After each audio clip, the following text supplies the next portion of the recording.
Kemuliaan bagi Allah di tempat yang maha tinggi dan damai sejahtera di bumi di antara manusia yang berkenan kepadanya.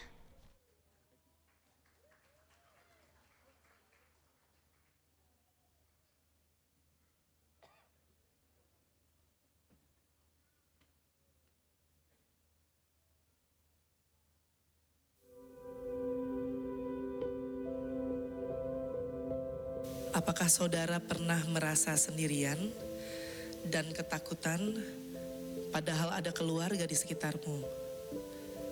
Kalau ya, berarti saudara pernah merasakan yang kurasakan.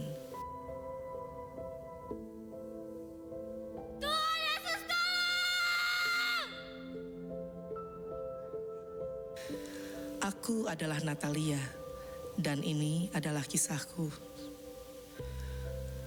Waktu aku kecil, hampir setiap hari aku melihat papa mama sibuk berantem di rumah.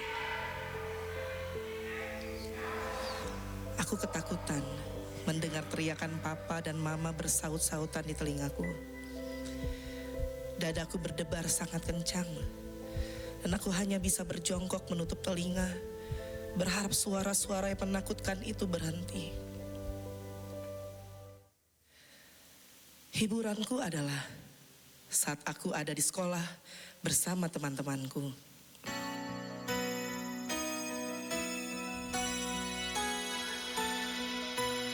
Bergandengan tangan dalam kasih, dalam satu hati, berjalan dalam terang kasih Tuhan. Kau sahabatku, kau saudaraku, tiada yang dapat memisahkan kita. Kau sahabatku, kau saudaraku, tiada yang dapat memisahkan kita.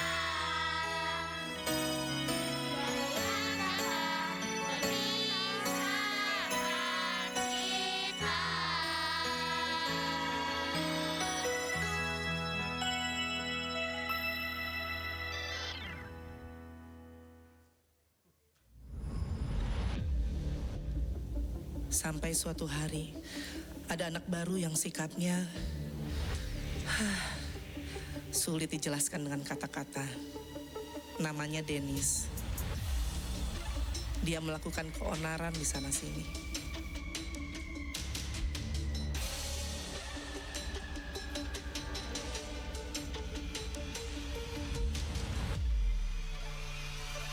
Aku gak mau berurusan dengannya. Jadi sebisa mungkin aku menjaga jarak dengannya. Tidak disangka, sikapku itu malah memancing niatnya untuk membuli aku. Suatu ketika dia datang dari arah belakang menarik rambutku dengan sangat kuat sehingga kulit kepalaku menjadi sakit dan dia berteriak, "Hei jelek, kamu penakut ya?" Teriakannya itu membuat aku sangat terkejut. Dadaku berdebar sangat kencang. Rasa terkejut, takut, terhina bercampur jadi satu. Kenapa? Kenapa dia harus menargetkan aku? Aku gak bikin salah sama dia. Kenapa dia membuli aku? Untungnya saat itu ada seorang temanku datang dan memelukku. Namanya Deborah. Kemudian dia berkata kepada Dennis, "Stop Dennis, kamu tidak boleh membuli teman-teman. Itu tidak baik." Saat mendengarnya, aku malah tambah ketakutan. Aku takut Dennis akan membuli Deborah juga. Seperti yang terjadi pada teman-teman lain. Tapi anehnya, Dennis hanya diam dan pergi. Bahkan di hari-hari berikutnya Dennis berusaha bersikap manis kepada Deborah. Aku tidak pernah lupa melihat ekspresi kagum Dennis saat melihat Deborah dari jauh. Wah, apa rahasianya ya? Apa yang membuat Deborah berbeda ya? Kenapa ya Dennis kayaknya kok takluk setelah mendengar perkataannya?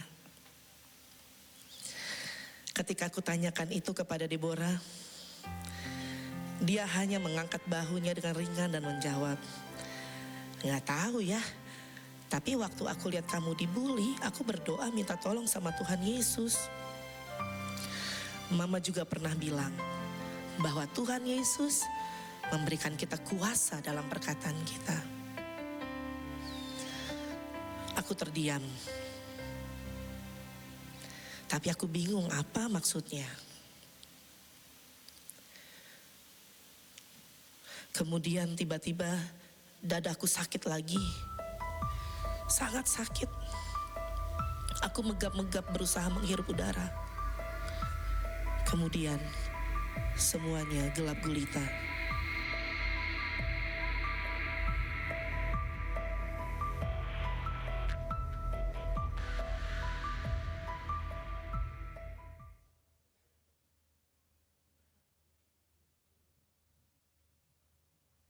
Ini aku, saat aku sudah berumur 14 tahun.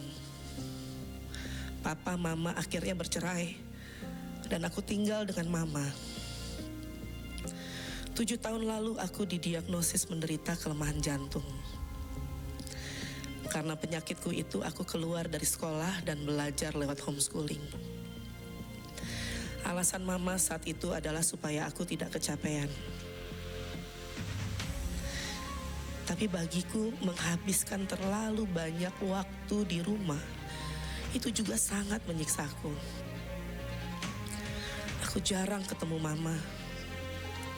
Pagi hari buka mata, mama sudah pergi kerja. Nggak jarang dia pulang larut malam. Ada kalanya dia pergi dinas keluar kota 2-3 hari, bahkan pernah seminggu. Mengapa semua ini terjadi padaku ya? Mengapa aku harus dilahirkan dengan papa mama yang seperti itu? Tidak seperti Deborah. Tiba-tiba aku jadi benci Deborah. Aku benci dengan Deborah yang punya keluarga utuh. Aku benci Deborah karena dia seorang anak yang ramah, banyak temannya. Bahkan Dennis membuat Onar pun tunduk padanya. Benci karena aku harus dilahirkan dengan tubuh lemah dan penyakitan. Benci diri sendiri yang penakut hingga jadi bahan bulian Dennis. Benci karena aku harus terkurung di rumah seperti dalam penjara.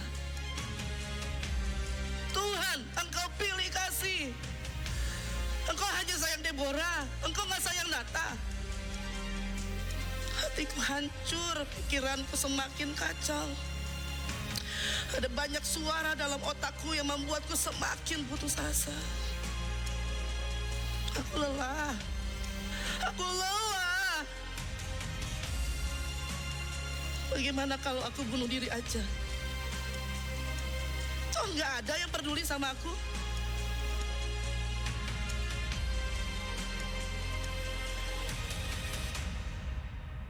Tiba-tiba aku ingat perkataan Deborah. Waktu aku lihat kamu dibully, aku berdoa minta tolong kepada Tuhan Yesus. Tuhan Yesus memberikan kita kuasa dalam perkataan kita. Aku mulai bertanya-tanya, ini bisa berlaku buat aku juga gak ya? Ataukah cuma Deborah yang bisa lakukan ini? Dengan sisa tenaga yang ada aku berkata, Tuhan, tolong. Tuhan, tolong.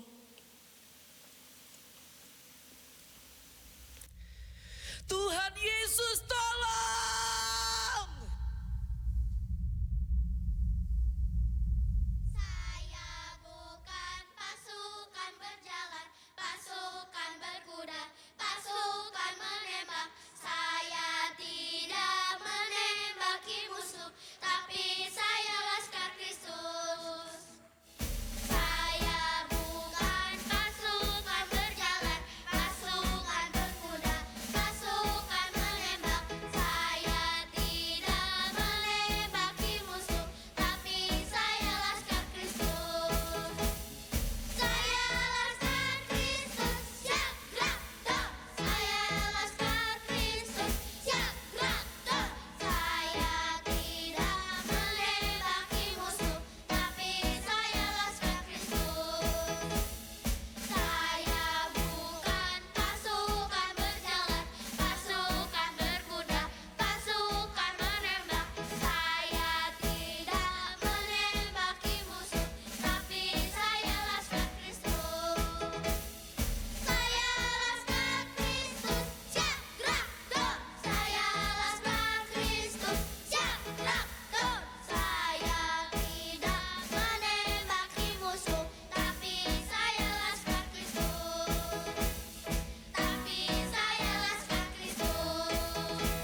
Tiba-tiba beban berat yang rasanya bertonton itu hilang dari pundakku. Aku merasakan kelegaan yang belum pernah aku rasakan selama ini.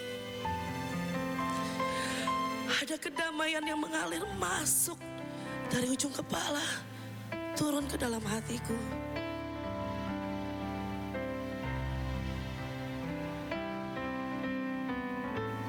Bukan hanya itu,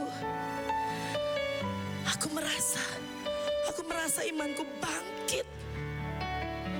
Imanku bangkit dan rasanya aku seperti seorang pahlawan yang telah berhasil memenangkan suatu pertarungan yang sengit. Yes, Lord.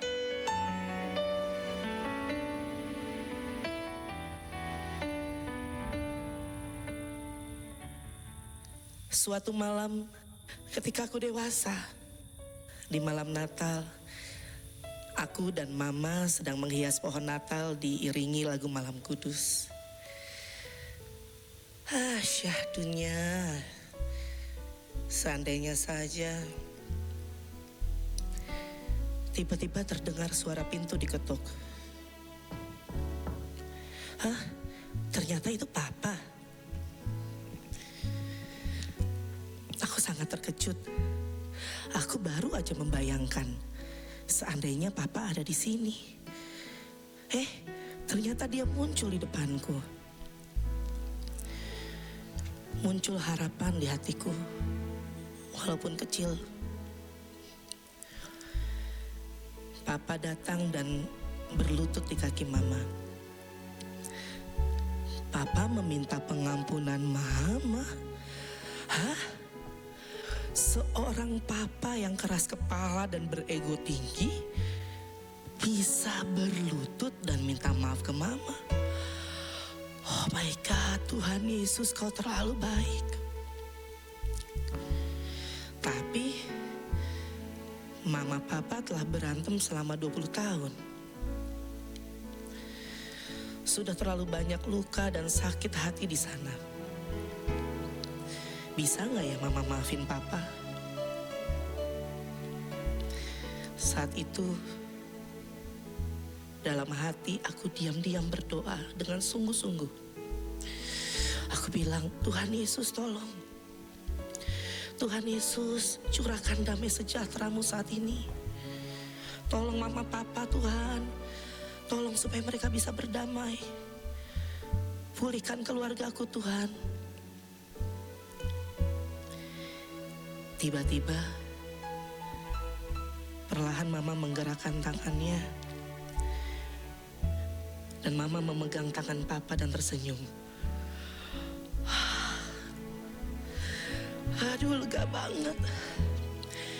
Melihat mereka saling memaafkan. Mereka saling mengampuni. Terima kasih Tuhan Yesus. Ini adalah Natal terbaik dalam hidupku.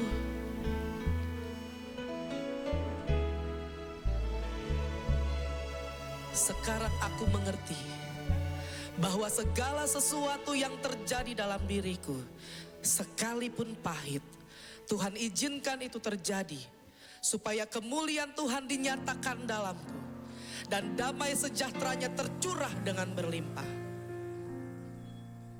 Saat ini aku percaya bahwa kemuliaan Tuhan juga sedang bekerja di dalam saudara untuk dinyatakannya di dalammu tepat pada waktunya dan disertai dengan damai sejahteranya yang berlimpah. Apakah saudara percaya itu terjadi di dalammu?